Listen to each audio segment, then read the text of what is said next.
we can be sure that what is in those emails is absolutely devastating. And I think we're going to find out, by the way, for the first time. Thank you, Uma. Now they apparently want to look at emails of one of my staffers, and by all means, they should look at them. And I am sure they will reach the same conclusion they did when they looked at my emails for the last year. There is no case here. Donald Trump and Hillary Clinton on the breaking email story that has been breaking all weekend as the FBI releases a letter to lawmakers and the Assistant Attorney General, rather. We assure you that the department will continue to work closely with the FBI and together dedicate all necessary resources to take appropriate steps as expeditiously as possible. Now, here's the breaking news. We can confirm that the FBI has a preliminary inquiry into Donald Trump's former campaign manager, Paul Manafort's foreign business connections with a tip towards Russia. The FBI is investigating, or a preliminary inquiry is what it's called, not just Manafort, but two others affiliated with the Trump campaign. That is the word coming down tonight. So that's where we are. Let's bring in our panel. Charlie Hurt, political columnist for The Washington Times. Mara Liasson, national political correspondent of National Public Radio. And syndicated columnist Charles Krauthammer. Robbie Mook, on a conference call, pointed to this. Harry Reid pointed to it as well in a letter. It looks like there is some inkling that this is happening in a preliminary sense. Thoughts on all this? What a way to end this campaign. I mean, it's incredible. What the Democrats are saying is, wow, you know, the FBI could have looked into Russia trying to put its thumb on the scale, and they've turned a blind eye. Instead, Comey is being pressured by Republicans in Congress to influence the election. It's just a huge, huge mess. I don't know exactly what crime or potential crime the FBI is investigating in terms of Paul Manafort and his connections to Russia, but it sounds like this might go on after the election. Yeah, apparently Manafort does not know of any investigation. He has not been contacted, according to NBC, and it seems we don't have a full-scale investigation confirmed. What they're calling it is a preliminary inquiry. I don't know how far that goes. The bottom line, I think, this will certainly turn off voters who haven't yet made up their minds and who find the choices pretty disheartening and unappetizing on both sides. Generally, that's what these kinds of things do.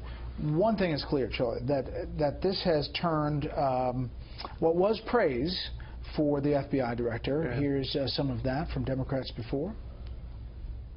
I am grateful for the professionalism of the FBI and the Department of Justice. And I repeat that I made a mistake using personal email, and I regret that very much. There was an extensive, as you know, Brett, investigation by the FBI under the direction of a wonderful and tough career public servant, Jim Comey. I don't know whether your family's watching this, but I hope that they are as proud of you as I am. James Comey, I do think that in all of the government, he is a man of integrity and honesty. Now, a few days later, actually a few weeks later, this is a different tone. It's pretty strange to put something like that out with such little information right before an election. And this letter came out Friday, kind of raising questions but not really answering any questions. And then the FBI director had to backtrack on the letter. He said, yeah, you're right, this can be seriously misconstrued. Getting involved in the election, this close to the election, is just wrong. I think he was excessively careless in this position of making this statement. I think he's hurt the Bureau. I think he's hurt the justice. I think this was a very serious error in judgment by the director. So what do you make of this? I mean, obviously you could point to Republicans too. Sure. Yeah, and this is Washington. Everybody, it depends on which way the wind is blowing. But the stakes are very high for the country and with this election. But for no one are the stakes higher than for the FBI right now. If, in fact, this goes forward and Hillary Clinton loses the election and it turns out there's nothing but yoga emails on the server or completely irrelevant, harmless emails, it's going to be devastating for the FBI. And I think they just raise the stakes a little bit more with this new information about Paul Manafort.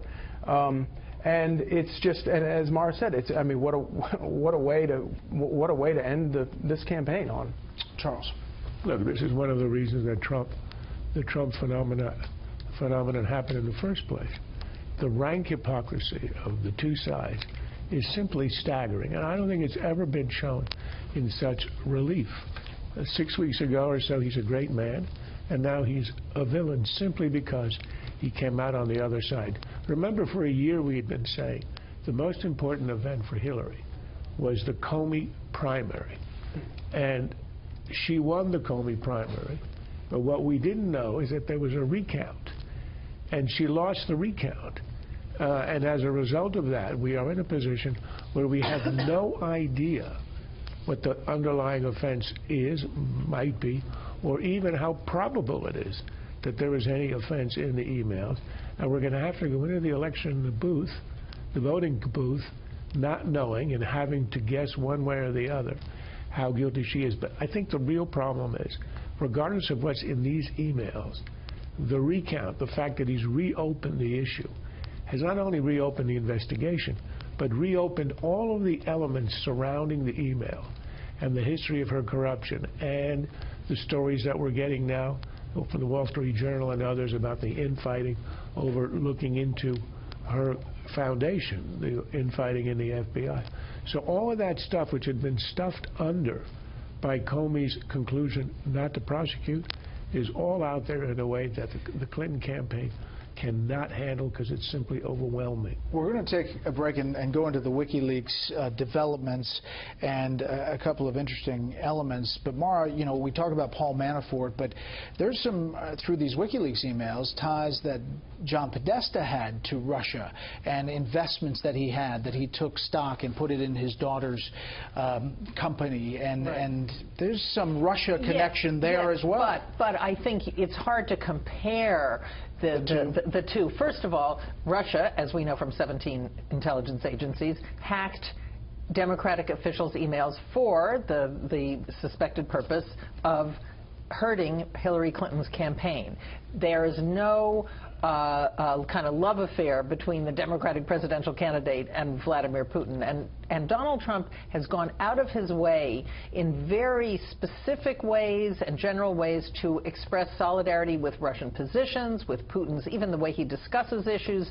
So I think it's hard to compare those two things. There's no doubt that my point is there's another tie. There is definitely another tie, but the Trump campaign's ties to Russia are something we've never seen before.